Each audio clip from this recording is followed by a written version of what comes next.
Lori, vou jogar uma pergunta aqui para você do nosso chat, mas queria também aproveitar esse gancho desse panorama que o Américo deu aí, falando inclusive da Alemanha, falou agora da questão da OTAN. Algo que tem aparecido aí nos últimos dias e que deve vir nesse memorando aí da paz dos russos é que a Rússia quer que esse memorando ele resolva, e esse possível acordo resolva o que ela chama de causas profundas, né, da guerra, que é Uhum. a questão né, que é um eufemismo para o que a Rússia vê de expansionismo ali do Ocidente nos países de influência da Rússia. E aí até tem um dado que eu acho muito interessante, que é em 2004, que foi 15 anos depois do fim, né, do começo da dissolução do Pacto de Varsóvia, que reunia os países, né, de influência soviética, etc. Todos esses países que faziam parte do Pacto de Varsóvia estavam ou na OTAN ou na União Europeia. E a Rússia usa esse argumento desde o início da guerra e desde antes para falar que é por isso que ela invadiu a Ucrânia, né? Não fala de invasão, fala de operação especial, mas enfim.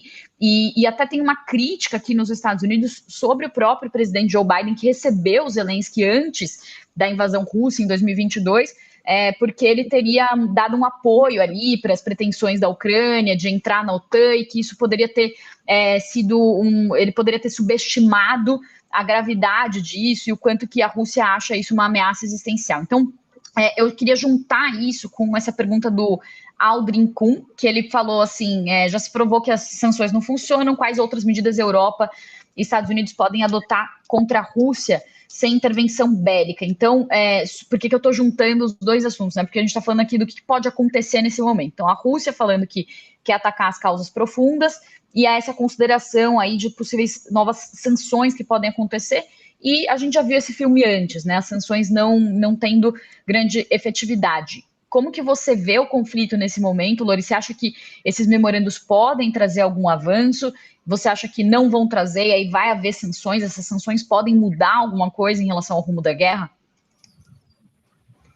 Bem, nenhum governante da Rússia, ao longo de toda a história da Rússia, se manteve muito tempo no poder sem tracionar os sentimentos de insegurança da Rússia, que é um país continental e que sempre sofreu invasões terrestres. Como toda massa terrestre continental, a Rússia é um país inseguro, né? Porque isso acontece com a China também, porque sofre invasões. São as potências marítimas que são seguras. É por isso que o liberalismo ele floresce nas potências marítimas, como é o caso do Reino Unido e dos Estados Unidos, porque estão protegidos pelo mar e se lançam ao mundo através do mar. O mar se torna uma estrada para eles.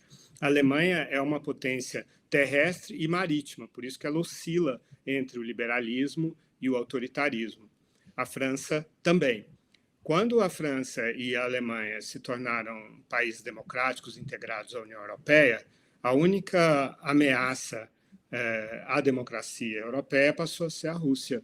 Foi por isso que, quando os países do leste europeu tiveram a oportunidade de escolher, eles optaram por se integrar à OTAN. Não foi um convite dos Estados Unidos, foi um pedido dos países do leste europeu para se integrar à OTAN, para se proteger da Rússia, porque historicamente esses países foram ocupados pela Rússia, pela Alemanha, pela França, lá atrás de Napoleão. Mas como França e Alemanha estão integradas nesse sistema, esses países quiseram também participar desse sistema para se proteger da Rússia. E a Ucrânia, em 1994, abriu mão do arsenal nuclear dela, que era o arsenal mais sofisticado que a União Soviética tinha, por causa da posição geográfica da Ucrânia em relação à Europa, para não ser mais, não representar mais uma ameaça para a Rússia e poder se integrar ao Ocidente. E isso teve o aval dos Estados Unidos e do Reino Unido. É por isso que o Reino Unido tem um papel tão de assumir a responsabilidade sobre essa soberania da Ucrânia, e os Estados Unidos de Biden também, os Estados Unidos de Trump, abandonaram esse compromisso. E, do ponto de vista da legalidade internacional, cada país tem o direito de se aliar a quem ele quiser, pertencer a uma aliança, e tanto econômica quanto militar. Isso é um preceito da soberania. Se um país não tem o controle sobre a política externa e de defesa e comercial, então ele não é um país, ele não é um Estado soberano. Isso do ponto de vista da legalidade internacional. Mas do ponto de vista de percepções e ambientes informacionais e de política e ideologia, todos os governantes russos precisam tracionar na sua população essa ideia de que a Rússia está ameaçada e que, se ela não expandir, ela é invadida. Esse é um conceito que a imperatriz Catarina, que nasceu na Prússia, mas se tornou mais russa do que qualquer russo, colocou nos seguintes termos: se a Rússia não aumenta, não expande, ela encolhe.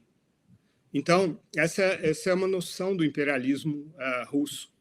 E aí a questão da OTAN se tornou, então, um pretexto, né, que o Putin usou para exercer essa dinâmica russa histórica de tentar ocupar outro país e, assim, se perpetuar no poder. Esse é o projeto do Putin.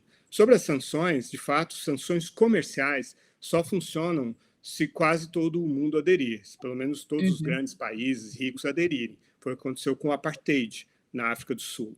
Quando o Reino Unido de Thatcher e os Estados Unidos de Reagan aderiram ao embargo contra a África do Sul, o apartheid acabou.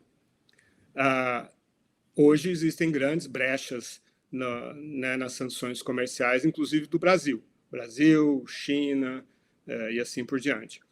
Agora, os Estados Unidos têm uma outra ferramenta que não usaram ainda contra a Rússia, que é você cortar completamente o acesso ao dólar por parte da Rússia. Isso seria um golpe de morte na Rússia? Não, porque a Rússia está integrada à China, né, e consegue, com isso, se manter. Mas as sanções secundárias às quais o Trump se refere são essas. Então, por exemplo, se o Brasil continuasse comprando fertilizantes e diesel da Rússia, poderia sofrer severas sanções financeiras e perder o contato com o dólar. São as sanções secundárias. Então, isso seria bastante significativo se o Trump desse esse passo. Mas, por enquanto, ele está só no campo da ameaça, porque o que ele deseja mesmo é poder produzir um acordo entre Rússia e Ucrânia, que não precisa ser um acordo muito satisfatório para a Ucrânia, mas que ele possa entregar dentro da construção que ele tem do desejo de ganhar o Prêmio Nobel da Paz, porque o Obama ganhou no 9º mês do primeiro mandato dele.